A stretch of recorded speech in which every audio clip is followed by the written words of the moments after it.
Hello students, welcome to the lecture on capital structure management, and after the completion we will be able to learn the following objectives. Understand the capital structure management, discuss about capitalization, describe theories of capital structure management and explain cost of capital. Capital structure management. Let us start with capital structure. Capital structure is the proportion of debt, preference and equity capitals in the total financing of the firm's assets. The capital structure of a company refers to a contamination of the long-term finances used by the firm. The capital structure decision influences the value of the firm through its cost of capital and can affect the share of the earnings that pertain to the equity shareholders. The capital structure involves two decisions. Types of securities to be issued are equity shares, preference shares, and long-term borrowings. Relative ratio of securities can be determined by process of capital gearing. On this basis, the companies are divided into two. Highly geared companies. Those companies whose proportion of equity capitalization is small. Low geared companies. Those companies whose equity capital dominates total capitalization. Factors determining capital structure. There are some factors which determine the capital structure. Trading on equity. Trading on equity becomes more important when expectations of shareholders are high. It refers to additional profits that equity shareholders earn because of issuance of debentures and preference shares.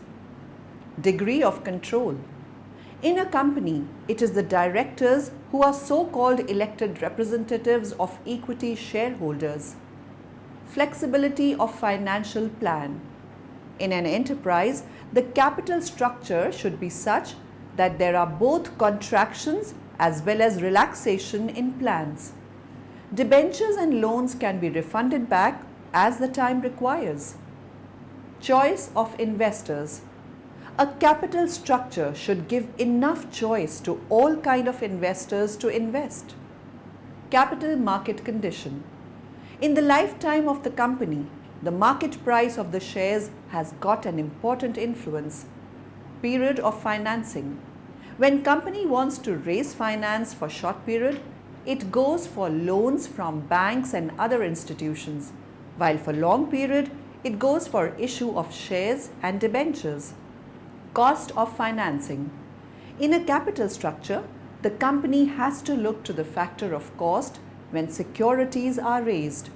Stability of sales. An established business which has a growing market and high sales turnover, the company is in position to meet fixed commitments. Sizes of a company. The bigger the size, the wider is total capitalization. Internal factors affecting capital structure management. The internal factors which are affecting capital structure are cost of capital. While planning the capital structure, it should be ensured that the use of the capital should be capable of earning the revenue enough to meet the cost of capital. Risk factor. In financial terms, risk and return always go hand in hand. Whichever capital is cheap for the company is risky for the future company. Control factor. While planning the capital structure, and more particularly while raising additional funds, the control factor plays an important role, especially in case of closely held private limited companies. Objects of capital structure planning.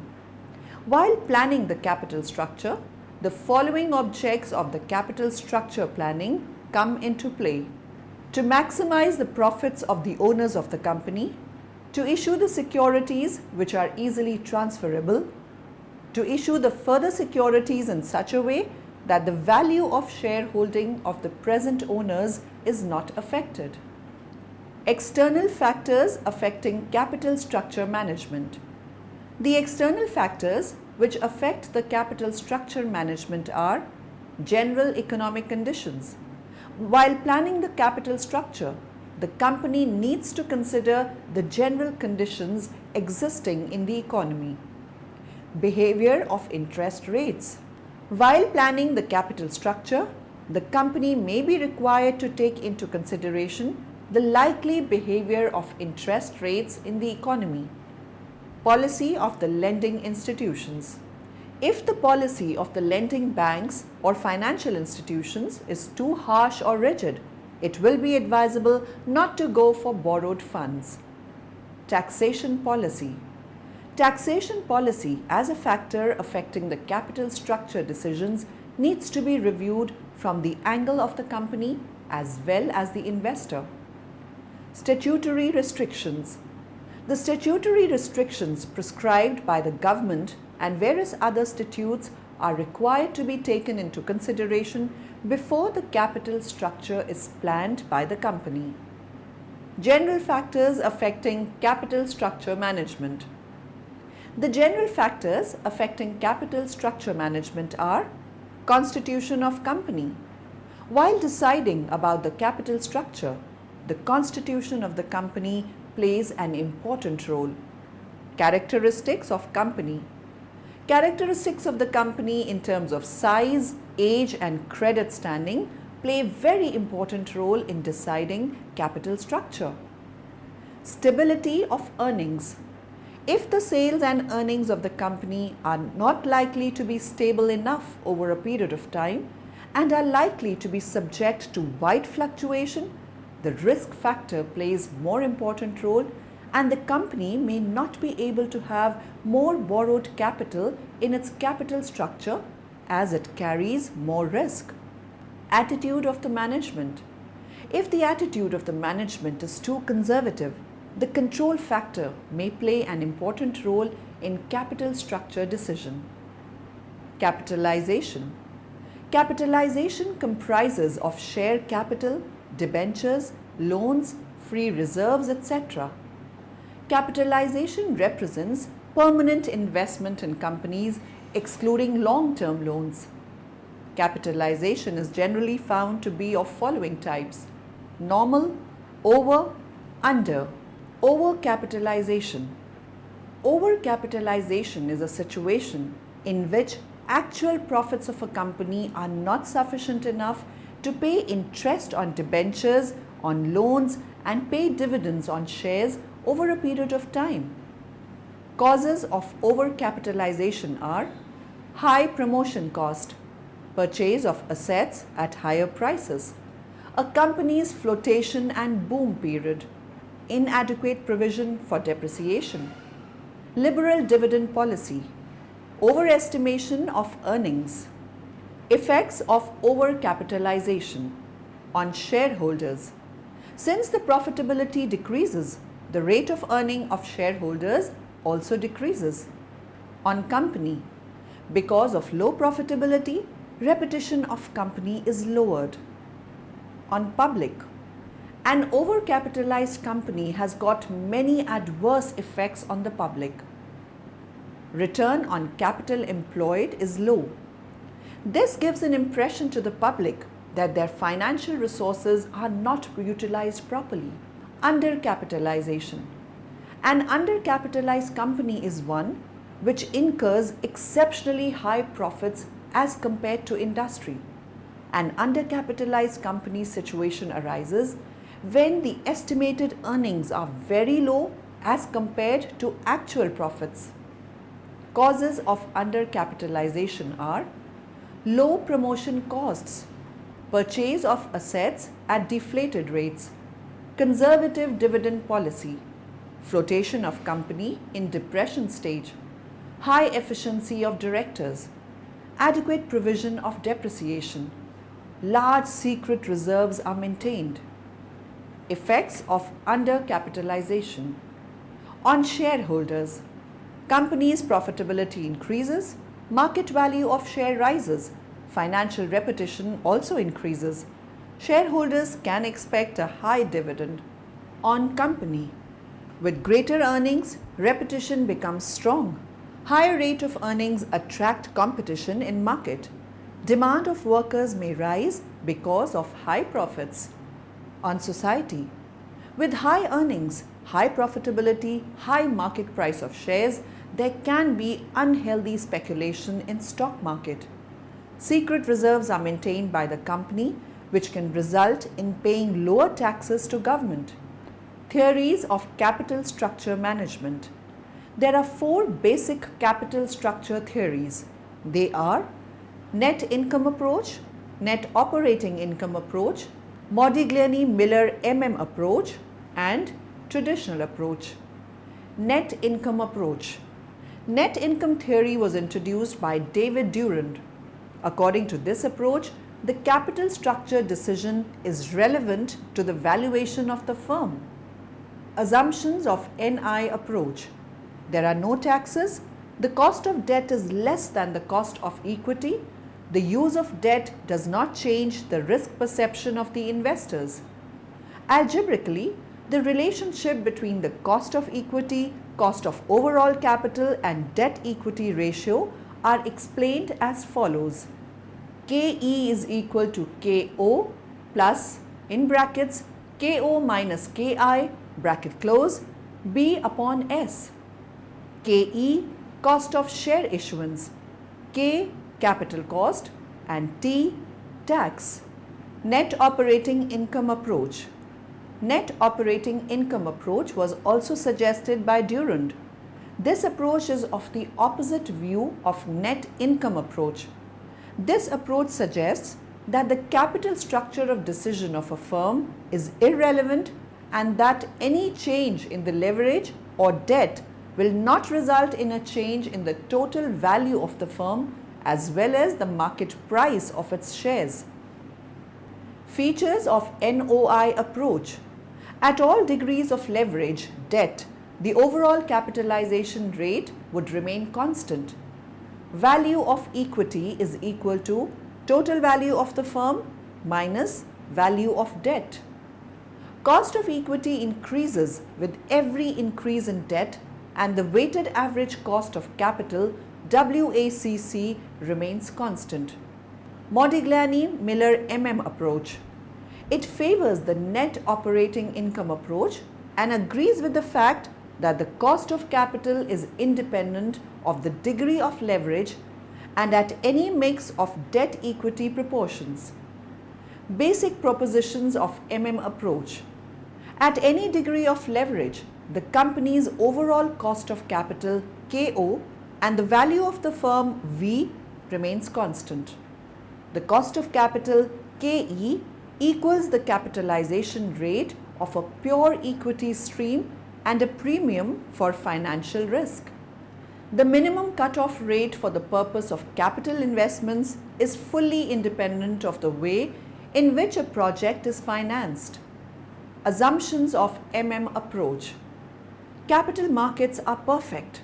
All investors have the same expectation of the company's net operating income for the purpose of evaluating the value of the firm. Within similar operating environments, the business risk is equal among all firms. 100% dividend payout ratio. An assumption of no taxes was there earlier, which has been removed. Traditional approach. Traditional approach stands in the midway between net income theory and net operating income theory. This theory was advocated by financial experts Esther Solomon and Fred Weston. According to this theory, a proper and right combination of debt and equity will always lead to market value enhancement of the firm. According to this approach, an optimum capital structure does exist. Market value of the firm can be increased and average cost of capital can be reduced through a prudent manipulation of leverage. The cost of debt capital increases if debts are increased beyond a definite limit. Cost of capital. Capital refers to the funds invested in a business. The capital can come from different sources such as equity shares, preference shares and debt. All capital have a cost. Cost of capital may be defined as the company's cost of collecting funds. This is equal to the average rate of return that an investor in a company will expect for providing funds. It was defined by many. Hampton J. The cost of capital may be defined as the rate of return the firm requires from investment in order to increase the value of the firm in the marketplace. James C. Van Horn. The cost of capital is a cut-off rate for the allocation of capital to investments of projects. It is the rate of return on a project that will leave unchanged the market price of the stock. Solomon Ezra. Cost of capital is the minimum required rate of earnings or the cut-off rate of capital expenditure. There are three basic aspects of the concept of cost of capital. Not a cost as such. It is the minimum rate of return. It comprises three components. K is equal to RO plus B plus F, where K is equal to cost of capital, RO is equal to return at zero risk level, B is equal to premium for business risk, which refers to the variability in operating profit EBIT due to change in sales. F is equal to premium for financial risk, which is related to the pattern of capital structure. Importance of cost of capital. The cost of capital is very important in financial management and plays a crucial role in the following areas. Capital budgeting decisions. The cost of capital is used for discounting cash flows under net present value method for investment proposals. Capital structure decisions. An optimal capital is that structure at which the value of the firm is maximum and cost of capital is the lowest. Evaluation of final performance. Cost of capital is used to evaluate the financial performance of top management. Other financial decisions. Cost of capital is also useful in making such other financial decisions as dividend policy, capitalization of profits, making the right issue, etc. Classification of cost of capital. Cost of capital can be classified as follows: historical cost and future cost. Historical costs are booked costs relating to the past, while future costs are estimated costs act as guide for estimation of future costs. Specific costs and composite costs. Specific cost is the cost of a specific source of capital, while composite cost is combined cost of various sources of capital. Explicit and implicit cost. Explicit cost of any source of finance is the discount rate which equates the present value of cash inflows with the present value of cash outflows. Implicit cost, also known as the opportunity cost, is the opportunity foregone in order to take up a particular project. Average cost and marginal cost. An average cost is the combined cost or weighted average cost of various sources of capital. Marginal cost of refers to the average cost of capital of new or additional funds required by a firm. Cost of debt capital. Cost of debt is the main method of cost of capital in finance and financial management. Cost of debt is calculated on the debt, bonds, loan or debentures by multiplying interest rate with given amount of debt. Cost of preference capital. Costs of preference capital are also used to calculate the cost of capital and are the fixed cost bearing securities. In this, the rate of dividend is fixed in advance when they are issued. Cost of equity capital. Its main motive is to enable the management, which is to make the decisions in the best interest of the equity holders. There are various approaches for computing the cost of equity capital. They are the SML approach or CAPM model. According to the SML, the cost of equity capital is KE is equal to KRF plus beta in bracket KM minus KRF. Bond yield plus risk premium approach. In this approach, a judgmental risk premium to the observed yield on the long-term bonds of the firm is added to get the cost of equity. Cost of equity is equal to yield on long-term bonds plus risk premium. Cost of retained earnings. Cost of retained earnings have the opportunity cost associated with it, and it can be computed as well without any difficulty. Re-retention is equal to retained earnings upon net income. Retained earnings refer to the portion of net income or loss that is retained by a company rather than distributed to its owners as dividends. Weighted average cost of capital. The weighted average cost of capital, WACC, because the cost of capital that should be used in evaluating projects is the marginal cost of the funds raised to finance the project, and the WACC is considered to be the best estimate of marginal cost. WACC can be calculated using the following formula.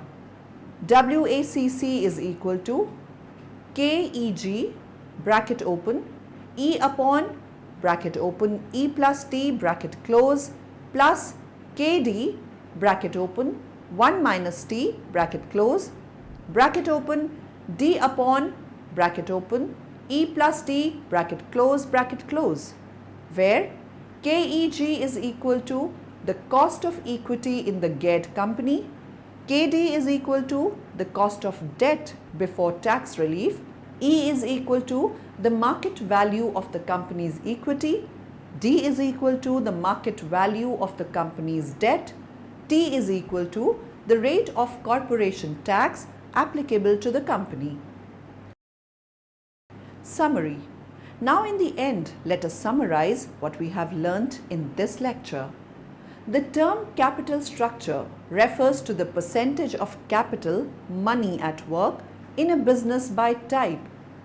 Overcapitalization is a situation in which actual profits of a company are not sufficient enough to pay interest on debentures, on loans, and pay dividends on shares over a period of time. The value of the firm is more in the case of lesser overall cost of capital due to more application of leverage in the capital structure. The cost of capital may be defined as the rate of return the firm requires from investment in order to increase the value of the firm in the marketplace.